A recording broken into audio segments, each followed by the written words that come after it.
Marimari, Yorana, Kamisakari. Estas son palabras de los pueblos mapuche, Rapanui y Aymara. Son parte de las lenguas que se hablaban en nuestra América desde tiempos inmemoriales. Mantenerlas vivas nos ayudará a entender lo que somos. Es nuestra responsabilidad.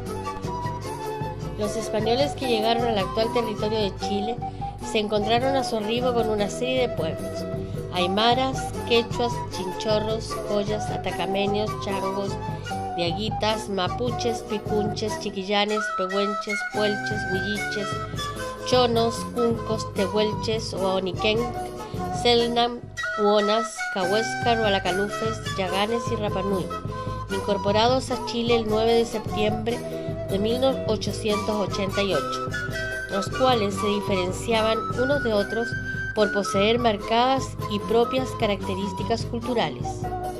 Las etnias prehispánicas existentes a la llegada de los conquistadores sufrieron severas transformaciones debido a la influencia europea, la española en mayor medida, que llevó a algunas de ellas a la desaparición. Sin embargo, sus influencias se pueden encontrar a lo largo y ancho de nuestro país.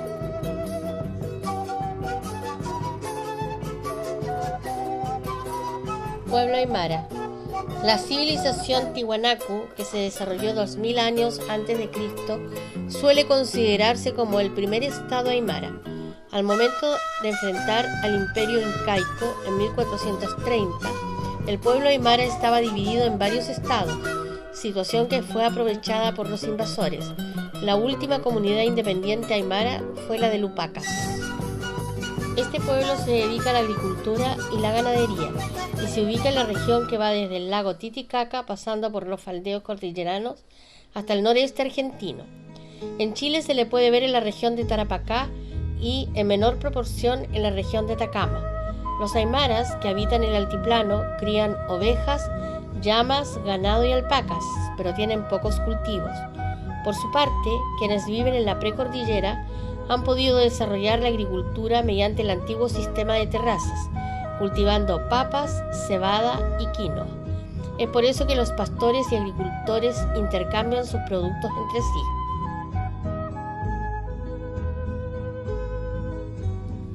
Quechuas. Los quechuas son los descendientes de los incas.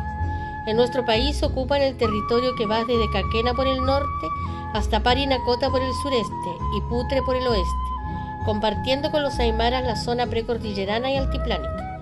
Como en el pasado los quechuas dominaban a los aymaras, tienen muchas características culturales comunes con ellos. Su arribo a Chile data de entre 1443 y 1470, fecha en que alcanzaron a llegar hasta el río Maipo, bajo el reinado de Tupac Yupanqui. Los idiomas quechua y aymara vienen de una lengua común llamada quechumara. Los quechuas han abandonado prácticamente su idioma, pues lo usan solo para los rituales religiosos, mientras que para comunicarse usan el aymara. En Chile, actualmente hay alrededor de 3.436 quechuas, mayoritariamente en la segunda región. Se dedican sobre todo al comercio y la minería, siendo trabajadores asalariados, y un porcentaje mucho menor vive de la agricultura y la caza.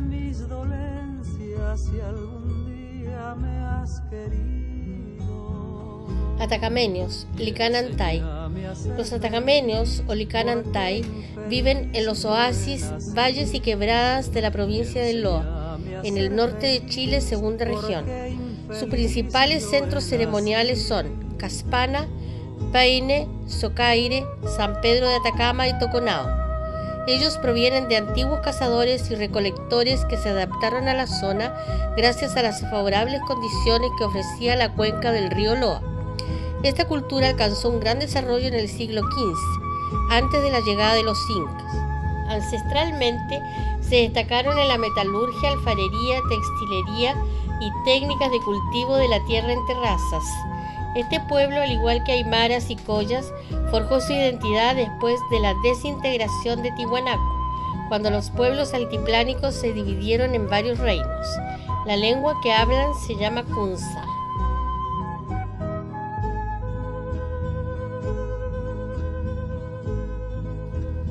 changos. A pesar de que se conoce poco sobre el origen de los changos, se sabe que geográficamente se ubicaban en la costa norte de Chile, desde el río Loa hasta Coquimbo, aunque se han encontrado vestigios de su presencia en las inmediaciones de la costa de Pichidangui, por lo que se les considera una cultura marina. Los changos se organizaban en bandas nómadas que se trasladaban en balsas construidas con cuero de lobo marino. Sus principales actividades económicas eran la caza, lobos marinos, focas, ballenas, la pesca y la recolección de mariscos. Para ello fabricaron arpones, anzuelos, flechas y cuchillos, además de redes a base de fibras vegetales.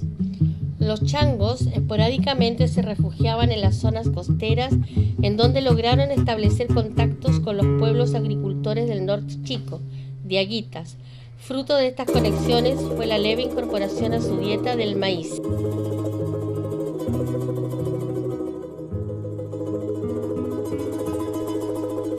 Chinchorros.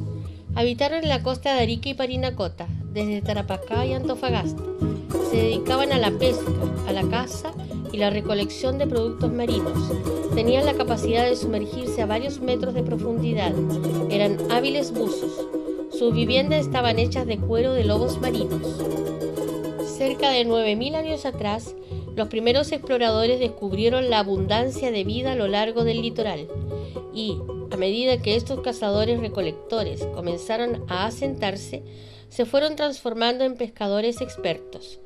En sus tiempos libres elaboraron simples, pero bellos instrumentos de pesca, como por ejemplo anzuelos de conchas y cactáceas, pesas líticas y tejidos de malla. Además se convirtieron en hábiles tejedores de junquillos, manufacturando cestería y esteras para usos múltiples. Sin embargo, uno de los aspectos culturales más interesantes de Chinchorro fue su complejo sistema funerario. Alrededor de 7.000 años atrás, estos pescadores comenzaron a momificar artificialmente sus muertos, práctica cultural que perduró por 3.500 años, y su epicentro cultural fue el área de Arica Camarones. La preparación del cuerpo para la otra vida fue una creación a veces increíblemente sofisticada. Los cuerpos eran completamente desarticulados para ser posteriormente reensamblados.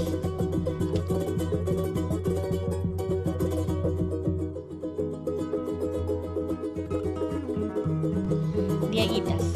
Los diaguitas eran un pueblo agroalfarero que se desarrolló en la zona que corresponde al norte chico del país, específicamente en los valles transversales ubicados entre el río Copiapó y el río Limarí, los que se forman por los cordones montañosos que atraviesan el territorio de la cordillera a la costa. Políticamente, los diaguitas se organizaban en señoríos compuestos de varias aldeas autónomas. Además, los diaguitas constituyeron las llamadas sociedades duales, en las que cada valle tenía dos señoríos, de los cuales el más poderoso era el que se ubicaba valle arriba, puesto que controlaba el flujo de los escasos cauces de agua. Su principal actividad económica era la agricultura, aunque también desarrollaron la ganadería del guanaco y las llamas, y en ocasiones, cuando se aproximaban al borde costero, practicaron la pesca. Los principales cultivos de los diaguitas eran el maíz, las papas, los porotos, los ajíes y los zapallos. Es preciso señalar que, al igual que los atacameños, contaban con escasos recursos hídricos, por lo que construyeron sistemas de regadío artificial en el interior de los valles.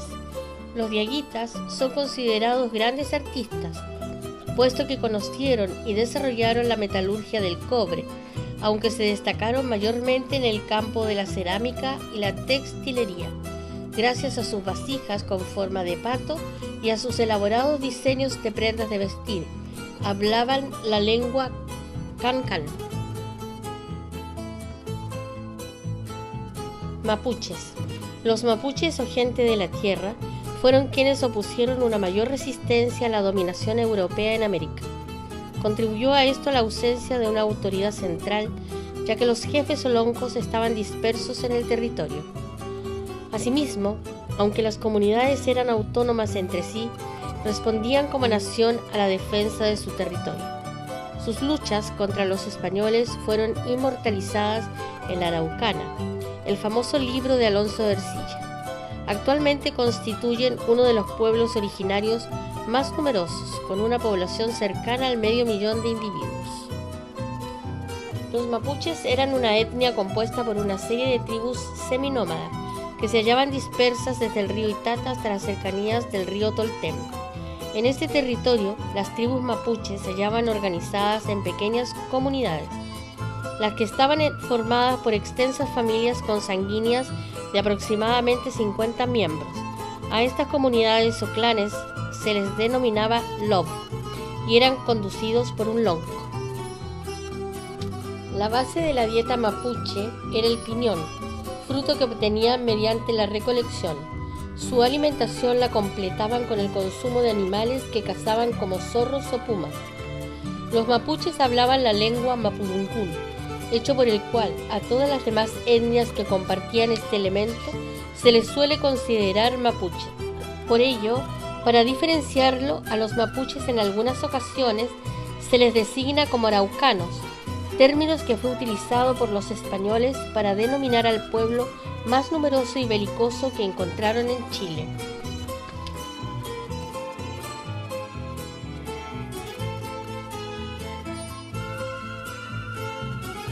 Chonos. Los chonos eran bandas seminómadas que vivían entre el Golfo de Penas y la península de Taitao, y uno de sus principales lugares de asentamiento estacional eran los bordes interiores de la isla de Chiloé. Esta zona era recorrida por los chonos en ligeras embarcaciones conocidas como dalcas, las que construían con 3 gruesos tablones. Ocasionalmente, cuando las condiciones meteorológicas eran muy adversas, los chonos se establecían en las costas donde construían precarias viviendas con ramas y cueros. Su principal actividad de subsistencia era la pesca y esporádicamente explotaban el cultivo de la papa. Los chonos también pertenecían al área lingüística del mapudungún. Cahuéscar Alacalufes. Los alacalufes eran bandas canoeras nómadas que habitaban los archipiélagos, fiordos y canales que hay entre el Golfo de Penas y el Estrecho de Magallanes. Los alacalufes fabricaban canoas con cortezas de árboles y palos, en las que desarrollaban gran parte de su vida cotidiana. Ello determinaba que la unidad base de la sociedad cahuéscar fuera la familia, puesto que se trasladaban constantemente. La dieta de los cahuéscar se componía principalmente de mariscos, lobos marinos, ballenas, nutrias y aves. Esporádicamente se establecían en tierra firme, especialmente cuando hallaban cetáceos varados y cubrían sus cuerpos con pieles de animales. Para los cahuéscar o alacalufes, sus canoas eran muy importantes para ellos, que recorrían el archipiélago sur de Tierra del Fuego en busca de su sustento. Eran de baja estatura y muy fuertes de la mitad para arriba, aunque un poco más débiles de la mitad para abajo, ya que para remar, cazar o bucear necesitaban mayor fuerza en los brazos y el tronco que en las piernas. Esto los diferencia de los altos cazadores terrestres de la Patagonia, los Aoniquén, tehuelches, y de los Selknam, onas, que podían medir hasta 2 metros de altura. Sus casas eran toldos desmontables cubiertos con cuero de lobo marino.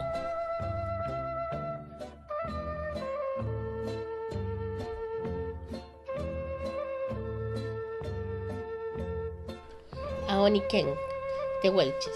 Los Aoniquén o tehuelches eran bandas pedestres seminómadas que vivían en el territorio que va desde la Patagonia hasta Tierra del Fuego, y regularmente son incluidos dentro del grupo de pueblos influenciado por los mapuches, debido a que estos últimos solían llamarlos tehuelches. No obstante, se denominaban a sí mismos como Aoniquén, lo que implica que poseían una lengua propia. Su principal actividad económica era la caza, gracias a la cual se alimentaban con carne de guanacos y ñandúes, a los que cazaban utilizando boleadoras, arcos y flechas. Los Aoniquén construían ligeras viviendas con palos y pieles.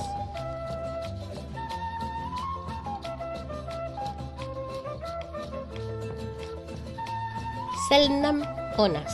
Los Selknam u onas eran bandas pedestres que habitaban en gran parte de la Tierra del Fuego y que basaban su economía en la caza de abundantes guanacos, zorros y aves. Sus principales armas fueron el arco y la flecha. La alta disponibilidad de alimentos permitió la subsistencia de una gran cantidad de población. Al igual que los Aoniken, los denominados Zonas se llamaban a sí mismos como Selknam y tenían una lengua propia. Ello posibilitó que la etnia Selknam desarrollara una amplia variedad de mitos y leyendas basadas en sus creencias religiosas. Los Selknam vivían en tiendas semicirculares que forraban con pieles y cueros.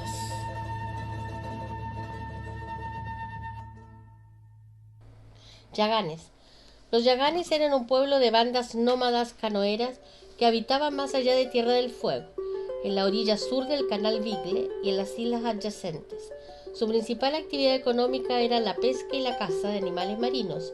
De la misma forma que los Kaweskar, los Yaganes prácticamente vivían en sus canoas, pero a diferencia de ellos no se vestían con pieles y cueros. Por el contrario, los Yaganes solían andar desnudos. Otro rasgo particular de este pueblo es el hecho de que sus mujeres eran excelentes buceadoras y diestras artesanas que fabricaban cestos, bolsas de cuero y vejigas, utilizadas como recipiente, además de lazos hechos de barba de ballena. Para cazar, los Yaganes usaban un arpón de casi 3 metros de largo, al que adosaban una punta de hueso de pescado dentada, por uno o ambos lados. Sus flechas tenían punta de piedra, aunque sustituyeron dicho material con vidrio en el siglo XVIII. Eran nómades y vivían de la caza y la pesca. Usaban brazaletes hechos con cuentas de huesos de aves y conchas. Los varones lo usaban solo en los tobillos y las mujeres también en las muñecas. Rapa Nui. Rapa Nui es el nombre originario de la isla de Pascua, lugar mundialmente conocido por los colosales moais, gigantes de piedra volcánica construidos por los ancestros de este pueblo. Estas misteriosas esculturas miden en promedio 4 metros de altura, a excepción del moai Paro, que alcanza los 10 metros. Se dejaron de construir debido a crisis internas originadas por disputas de poder y escasez de alimentos en la isla. Esta isla triangular tiene volcanes situados en sus 3 puntos: el Rano Kau, el Mangua Terevaca y el Poike. Según la tradición local, el primer colonizador de Rapa Nui fue el antiguo rey Otumatua, quien llegó con un grupo de personas desde islas polinésicas cercanas. Él sería el responsable de fijar la organización social y las normas legales que rigen su sociedad. Su idioma es llamado Baranga Rapa Nui y su escritura ceremonial Rongo Rongo, ambos relacionados con la cultura polinésica. En la llamada fase expansiva se produjo una inusual devoción religiosa, relacionada con el culto a los ancestros. En tal periodo se llevó a cabo la construcción de unos 300 altares ceremoniales y cerca de 600 moais. El poder de los sacerdotes y de la nobleza se encontraba en su plenitud. Luego sobrevino la crisis política y la hambruna. A esta etapa se le llamó fase decadente. Las peticiones de los Rapa Nui a los dioses entonces estaban ligadas a la adquisición de alimentos. El culto al dios Makemake, relacionado con la fertilidad, surge en este periodo. La isla fue descubierta el 5 de abril de 1722 por el almirante holandés Jacob Roggeveld. Chile tomó posesión de Isla de Pascua el 9 de septiembre de 1888.